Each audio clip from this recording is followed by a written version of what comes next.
Bonsoir les amis, j'espère que vous allez bien. C'est le général Alligator. Les amis, cette vidéo c'est pour ceux qui vont souvent dans les ambassades passer des interviews. Alors, vous savez à quel point c'est souvent embêtant d'aller face à un agent de l'immigration, par exemple un agent consulaire, de passer son interview alors qu'on a passé toute la... Par exemple, on a pris un mois pour regrouper tous nos documents. On a pris des risques, on a voyagé pour aller chercher certains documents importants parce qu'on s'est dit on veut être prêt.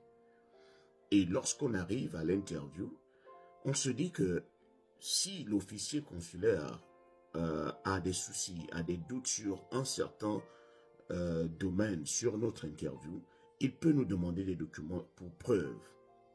Mais il arrive que certaines personnes partent aux interviews, on ne leur demande même pas un demi-document, alors que ces personnes ont tout fait pour regrouper tous les documents.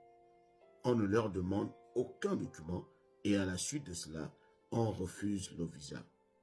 Donc c'est souvent embêtant pour ces personnes-là qui passent les interviews. Comment faire pour qu'ils regardent mes documents? Comment faire pour qu'ils me croient sur parole? Qu'est-ce qu'on doit faire exactement? Il ne m'a demandé aucun document. S'il avait des doutes sur un certain domaine, il aurait dû me demander le document. Si c'était les finances, j'avais mes relevés bancaires.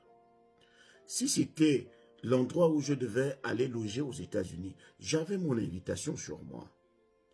Si c'était encore quoi? Si c'était un lien au pays, voilà mon attestation de congé, voilà mes titres de propriété, mes titres fonciers. J'étais prêt. Il suffisait qu'ils me disent ce qu'il fallait faire ou bien qu'ils me disent le document qu'il veut voir. Je le lui aurais remis. Mais malheureusement, il m'a demandé aucun document. Alors, il existe aussi une petite façon de pousser un peu l'officier consulaire à vous demander le document, soit à vous demander le document, soit à conclure que celui que je suis en train d'interviewer est prêt. Alors, imaginez que vous êtes en train de parler à un officier consulaire. Il est en train de vous poser la question, qui va payer, qui va s'occuper des finances ou bien du voyage que vous allez faire. Pendant que vous allez, au moment où vous allez parler, vous prenez déjà, vous avez votre chemise. Vous ne la lui remettez pas. Alors, puisqu'il est en train de parler de finances, vous prenez votre relevé bancaire. Moi-même, je vais m'occuper des finances. Comme je travaille, je vais m'occuper de mes propres finances, je vais m'occuper de mon voyage. Vous avez le relevé bancaire à la main. C'est-à-dire, vous ne le lui remettez pas. S'il demande, vous le lui remettez. S'il ne demande pas, au moins, vous l'avez soulevé pour l'influencer d'une certaine manière, pour lui montrer que vous êtes prêt, que vous avez le document. C'est à lui de dire, je veux voir, et vous le lui remettez. Alors, s'il demande, vous allez chez qui aux États-Unis? Vous avez déjà pris votre lettre d'invitation. Je vais chez mon oncle qui vit à Atlanta, dans tel ou tel quartier. Pendant que vous parlez, vous avez déjà votre lettre d'invitation à la main. Donc, c'est une manière que nous avons trouvée pour soit pousser l'agent consulaire à vous demander le document, à dire, bon, je vais le voir, soit à se dire, bon, je l'ai vu avec le document, ça veut dire qu'il est prêt. Il n'a pas peur. S'il a pu prendre le document, c'est qu'il n'a pas peur, c'est que le document n'est pas faux.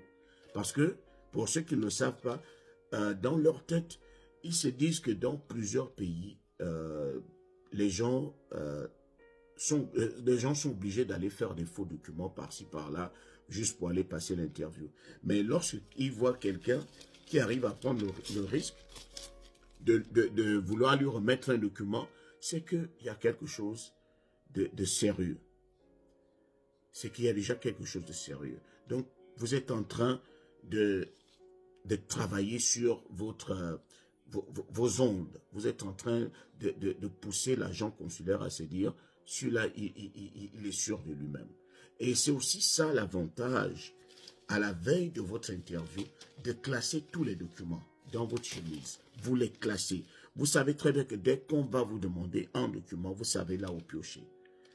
Et si vous allez utiliser cette stratégie, il faut aussi savoir là où piocher pour ressortir le relevé bancaire, pour ressortir par exemple les bulletins, pour ressortir par exemple le titre foncier, pour ressortir par exemple l'attestation de congé.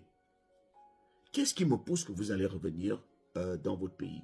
Je vais forcément revenir. Je travaille dans tel ou tel ministère, je travaille dans telle ou telle entreprise et ils m'ont permis de prendre 2 mois de vacances parce que on a fait un bon chiffre d'affaires et puis ils m'ont offert ces 2 mois de vacances. Vous avez votre attestation de congé en main. Je ne vais pas vous mentir ici, je ne vais pas vous dire que c'est une stratégie qui marche à tous les coups, mais lorsqu'on se retrouve dans une situation où on ne sait plus quoi faire, il faut forcément faire quelque chose, il faut s'adapter, il ne faut jamais baisser les bras, il faut toujours chercher des stratégies pour que nous impactions positivement nos interviews. Donc, les amis, c'était le général Alligator.